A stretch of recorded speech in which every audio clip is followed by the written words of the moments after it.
Hai guys, welcome back to my channel. Ketemu lagi dengan aku Rizka di channel Mama Muda Zaman Now.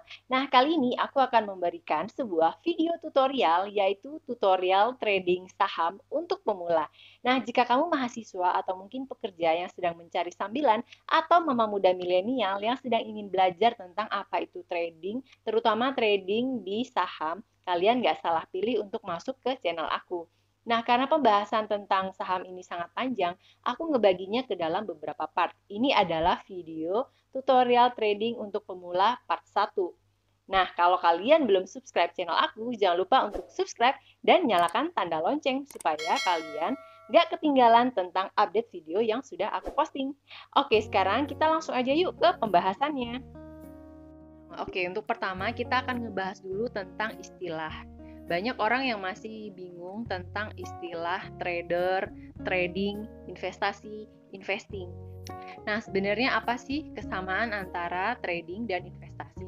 Keduanya itu merupakan sama-sama aktivitas membeli aset yang kemudian dijual kembali untuk tujuannya mendapatkan keuntungan, walaupun ada risiko yang menyertai.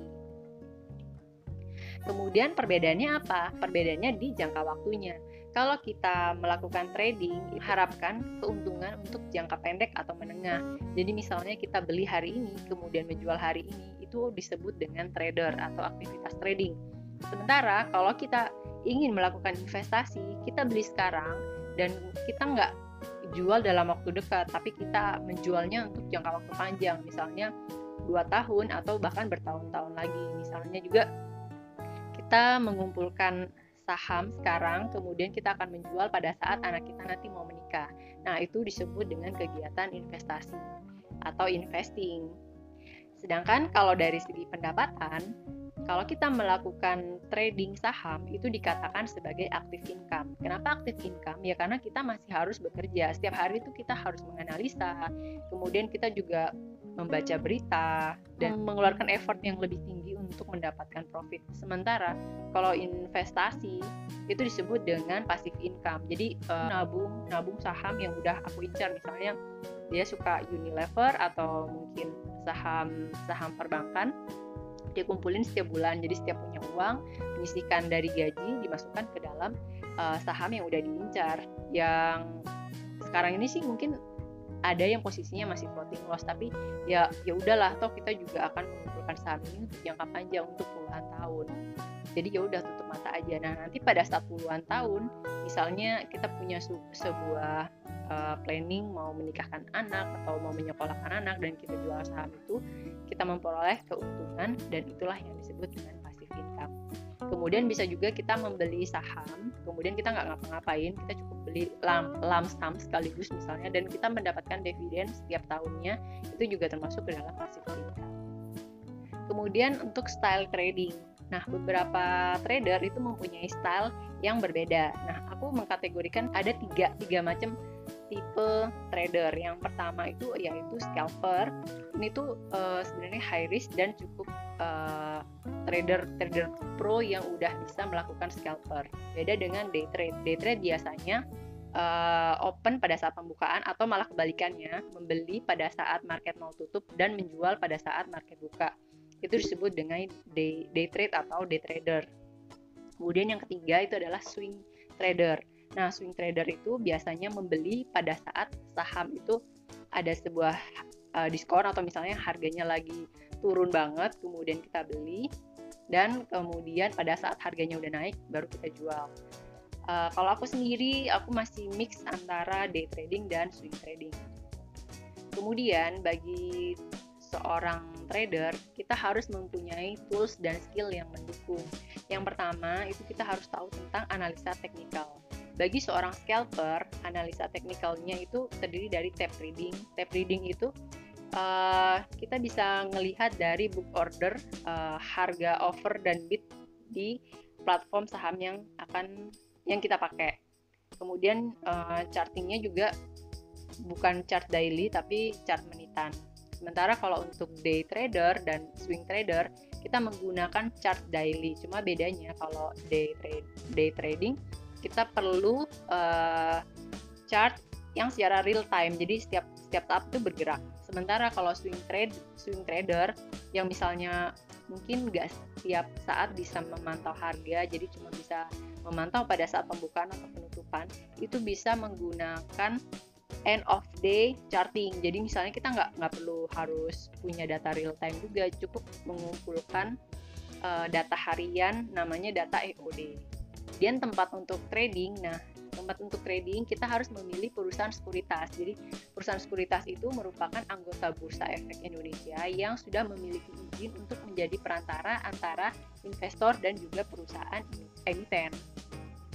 Kemudian aku sendiri udah pernah mencoba 3 perusahaan sekuritas, dan pertama ada namanya Indo Premier atau aplikasinya disebut dengan iPod. Yang menurut aku keunggulan dari iPod ini, untuk deposit pertama itu minimal hanya 100.000.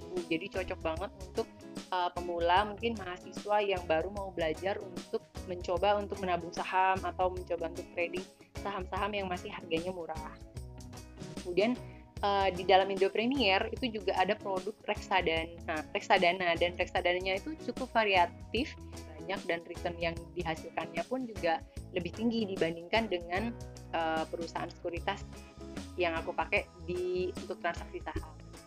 Oke, yang kedua itu aplikasi iPod Go, itu memudahkan juga karena bisa dari HP dan juga tampilannya juga kekinian dan juga user friendly. Kemudian yang aku suka juga dari iPod itu laporan historinya ke Mel. Jadi untuk perkembangan reksadananya itu kita udah tahu, reksadana yang kita beli itu segini, kemudian hari ini kenaikannya sudah berapa persen, gitu.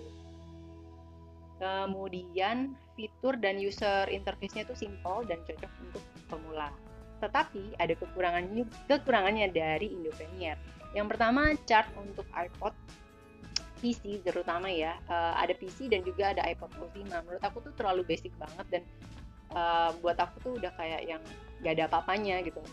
Buat trader yang udah masuk ke dalam AMI Broker, charting dari Indo Premier itu udah kayak gak ada apa-apanya, udah basic banget gitu. Tapi kalau kalian pemula dan gak terlalu kepengen ngulik masalah technical analisa, misalnya hanya cuma pengen ya udah aku pengen nabung saham aja dah, aku pengen beli saham Bank BRI, aku pengen beli saham Unilever, ya udah, menurut aku Indo Premier ini cocok buat pemula, terutama yang ingin menabung saham.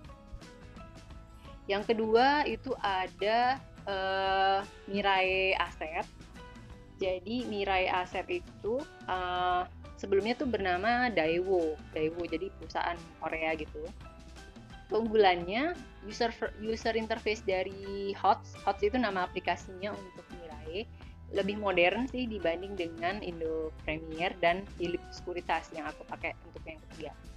Kemudian aplikasi HOTS Mobile-nya itu user friendly, dan kemudian ada pelatihan rutin bagi pemula. Jadi kayak dikasih pelatihan tentang technical analisa, kemudian fundamental, dan juga gimana sih strategi menyikapi market di bulan ini, kayak gitu. Dan juga fee jual dan belinya ini termasuk cukup murah, 0,15 dan 0,25. Tapi buat aku Mirai itu juga punya kekurangan. Yang pertama, minimal deposit untuk buka akun di Mirai itu sekitar 10 juta. Kemudian kekurangan kedua, di sana tuh ada fitur chart screening. Jadi kita bisa nge-screening saham-saham apa aja sih yang udah turun sekian persen. Tetapi menurut aku tuh agak nanggung gitu loh. Agak nanggung aja. Jadi oke, tapi masih ada nanggung-nanggungnya. Jadi kayak Mirai ini bener-bener di tengah-tengah banget. Kemudian ada indikator juga, di chartnya itu ada indikator, cukup lengkap, tapi nanggung juga. Jadi aku pernah mencari indikator tentang aligator, itu tuh nggak ada. William Alligator, kemudian fraktal di sana nggak ada. Padahal Ichimoku di situ ada gitu loh. Jadi lengkap, tapi nanggung gitu loh. Gimana ya? Ya pokoknya medium banget deh. Nah yang terakhir, aku menggunakan ini Philips Sekuritas, dan aku menggunakan sampai sekarang. Kenapa aku pilih? Alasan pertama aku menggunakan Philips Sekuritas yang pertama adalah dia itu bisa data feed ke AMI Broker. Nah kalau kalian belum kenal apa itu AMI Broker, tenang aja, nanti semakin kalian belajar saham, kemudian semakin advance, kalian akan menemukan istilah AMI Broker, dan mungkin kalian akan mencintai tentang mengulik dan menganalisa saham di AMI Broker. Oke, itu kita omongin nanti aja karena ini adalah pembahasan tentang tutorial saham untuk pemula. Jadi untuk pembahasan pemula aku kasih yang simpel-simpel aja dan yang gampang aja supaya kalian nggak pusing, ya kan? Oke, keunggulan dari Phillip Securitas yang pertama tuh minimal depositnya tuh masih terjangkau. Jadi nggak kayak Mirai kan udah mematok 10 juta. Kalau di Philips kalau nggak salah sih sekitar 5 atau 3 jutaan gitu. Bahkan ada promo untuk mahasiswa itu tuh juga nominalnya tuh nggak terlalu gede. Jadi untuk deposit ini Philips Securitas tuh cukup menengah lah. Jadi yang pertama yang paling murah itu Indo Premier, kemudian yang paling mahal menurut aku Mirai 10 juta. Nah, kalau di Philips ini dia tuh menengah, berada di tengah-tengah gitu. Kemudian user interface POM di PC-nya udah cukup bagus. Kemudian juga aplikasi untuk POMS mobile-nya juga user friendly dan bahkan ada fitur fingerprint, jadi kita nggak perlu masukin user kemudian password kayak gitu, lama kan. Jadi cukup kita sekali nge-save dan kemudian begitu kita mau login kita tinggal screen touch aja sidik jari kita gitu. Nah, kemudian untuk chartingnya itu sudah menggunakan TradingView. Nah, kalau kalian nanti semakin lama semakin advance, kalian juga pasti bakal sering mengenal charting dengan nama TradingView, terutama di pembahasan di grup-grup ya, terutama di grup Telegram atau mungkin grup-grup yang lain, mereka tuh akan menggunakan charting dengan TradingView. Dan ya yang terakhir yang seperti yang aku bilang tadi, data feed ke Ami Broker. Jadi kita nggak dikenain biaya tambahan lagi kecuali kalau kita nggak trading. Misalnya trading kita tuh di bawah 10 juta dalam 1 bulan, itu dikenakan biaya 25.000. Tapi kalau kita udah trading di atas 10 juta total maksudnya beli dan jual nominalnya 10 juta, berarti itu kita udah nggak dikenain biaya administrasi untuk data feed-nya. Kekurangannya, oke, jadi biar adil nih, biar aku nggak terlalu memihak kayak kok aku memihak banget sih sama Philip. Nah, Philip Securitas ini juga punya kekurangan dan ini yang bikin aku kayak gregetan banget gitu. Dia tuh untuk laporan profit dan loss serta portofolio dan historisnya tuh kayak kurang user friendly banget dan susah dimengerti. Jadi ini mungkin saran juga buat Philip Securitas gimana caranya kalian itu membuat laporan tuh yang agak mudah dimengerti oleh kaum pemula maupun advance sekalipun. Kemudian fee jual belinya itu juga tergantung promo. Kalau aku dulu dapat promo untuk pembukaan cabang di Bali, jadi dapatnya 0,15 dan 0,25. Sementara kalau kita buka di cabang kayak Jakarta itu kalau nggak salah 0,28 atau 0,27 gitu ya, sama 0,17 dan 0,28. Aku lupa antara 0,28 atau 0,27 gitu. Nah, ini adalah contoh dashboardnya dari Indo Premier di iPod Ultima. Kita buka di PC. Kurang lebih sih kalau untuk iPod yang di-download di PC kurang lebih juga sama kayak gini. Dan ini chartingnya. Nah, kalau kalian udah kenal yang namanya TradingView, udah kenal sama yang namanya Ami Broker, charting kayak gini tuh kayak yang halo, ini tahun berapa ya gitu. Jadi kayak ngerasa kayak kuno banget. Sorry ya. Review jujur dari aku. Nah, kemudian ini adalah iPod Mobile. Lumayan lah ya kalau untuk mobile. Nah, ini kita berpindah ke Mirai Asset. Di Mirai Asset, tampilannya itu cukup futuristik, modern, dan kekinian. Cuma kadang-kadang sih aku juga suka bingung sih dengan Mirai ini. iPod itu simple, tapi kayak gitu deh, chartingnya tuh masih kayak kuno banget. Ini adalah chart untuk di Mirai Asset. Jadi ya, nah dan ini adalah HOTS aplikasi mobile. Banyak trader yang menggunakan Mirai karena ya masing-masing orang punya style yang berbeda dan masing-masing orang tuh juga punya idealisme yang berbeda ya. Kalau aku terus terang aku udah nyaman dengan platform yang kita bisa ngutak-ngutik formulanya, kemudian cara skimmingnya. Nah itu gue banget. Dan aku pilihannya jatuh ke Philip Securitas. Karena apa ya itu tadi? Karena aku bisa menggunakan Ami Broker. Ini adalah tampilan dashboard di fitur Philip Securitas. kurang lebih mirip antara Indo Premier dan Mirage. Ini adalah Homs mobile-nya, udah cukup modern. Nah, kemudian kita langsung masuk nih ke pembahasan ilmu apa sih yang wajib diketahui oleh kita sebelum kita terjun ke dunia trading. Yang pertama adalah analisa teknikal. Jadi ini wajib banget kalian ketahui. Jadi jangan jadi seorang trader yang ikut-ikutan. Jadi oh yaudahlah kita ikut-ikutan sarannya si ini, oh kita ikutan grup premiumnya si itu. Kalau si itu bilang beli, kalau si itu bilang jual, kita jual.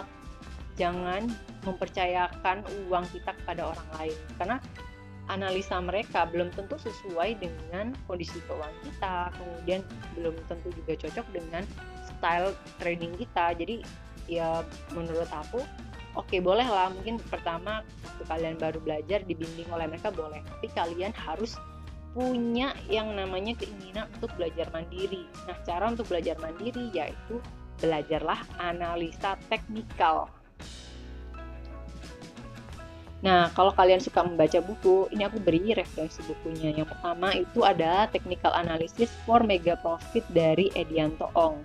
Kemudian buku yang kedua itu bukunya Ryan Filbert. Ryan Filbert itu punya beberapa macam buku, kalian bisa cari di Gramedia. Ini salah satu yang menurut aku cukup gampang dipahami, dan aku udah beberapa kali mereferensikan ini kepada teman-teman aku. Kemudian syarat buka akun di perusahaan sekuritas itu kayak gimana? Yang pertama, kita itu harus punya identitas yang pasti ya, entah itu KTP, SIM atau dengan paspor. Kemudian print juga buku tabungan, print depan ya, bukan isinya. Kemudian NPWP juga ada. Kalau misalnya tidak ada, ya cukup surat pernyataan tidak memiliki NPWP. Kemudian mengisi formulir pembukaan dan mengirimkannya secara fisik. Jadi kalian harus print dan mengirimkannya ke perusahaan sekuritas, baik secara lewat pos atau langsung datang ke perusahaan sekuritas. Dan kalian akan mendapatkan ID akun, isi password, kemudian PIN trading, dan juga rekening dana investor atas nama kita sendiri. Jadi nanti pada saat kita mau mengisi, berarti mau deposit untuk modal kita itu nggak transfer ke perusahaan sekuritas, tapi kita memasukkan dana kita ke rekening dana investasi. Nah, di situ nama dari RDI itu adalah nama kita. Kemudian akan terhubung dengan RDI itu akan terhubung dengan akun tempat kita membuka pada perusahaan sekuritas itu. Kemudian gimana kalau kita misalnya kita udah buka nih di Indo Premier, kemudian kita mau buka di Philips, apakah kita bisa menggunakan rekening dana investor yang udah kita bikin? Nggak bisa. Jadi setiap perusahaan sekuritas memiliki satu RDI masing-masing. Jadi karena aku punya misalnya aku punya tiga akun di 3 sekuritas tadi. Jadi aku pun juga punya 3 RDI dari masing-masing perusahaan sekuritas itu tadi. Dan ya menurut aku sih nggak ada salahnya sih. Toh juga nggak ada dana ngendak kok di situ, itu hanya murni sebagai perantara aja. Kemudian kita juga mempunyai KSEI number dan juga investor ID. Ini tuh tujuannya tuh kayak untuk mendeteksi benar nggak sih dana kita tuh dibeliin saham ini. Tapi so far selama ini sih aku nggak pernah tuh ngecek KSEI number. Pokoknya ya udahlah aku simpan. Oh juga sejauh ini sih baik-baik aja dan nggak pernah terjadi human error atau penyalahgunaan dana dari perusahaan sekuritas yang udah pakai dari ketiga yang pernah aku pakai. Nah, jenis-jenis akun itu ada akun regular, jadi itu murni 100% modal yang kita depositkan itu bisa kita pakai. Kemudian yang kedua itu adalah akun syariah. Kita hanya bisa trading di saham-saham berbasis syariah aja yang sudah terdaftar di Jakarta Islamic Index atau JII. Kalian juga akun margin sama kayak di akun forex, kita bisa kayak ibaratnya menggunakan margin, atau kalau kita punya margin 10 kali itu kita bisa kayak transaksi 10 kali 10 juta. Tapi kalau kita untung kita bisa untung 10 kali, tapi kalau kita rugi ya kita bisa rugi 10 kali juga. Kayak gitu. Jadi kayak margin ini kayak pedang bermata dua banget.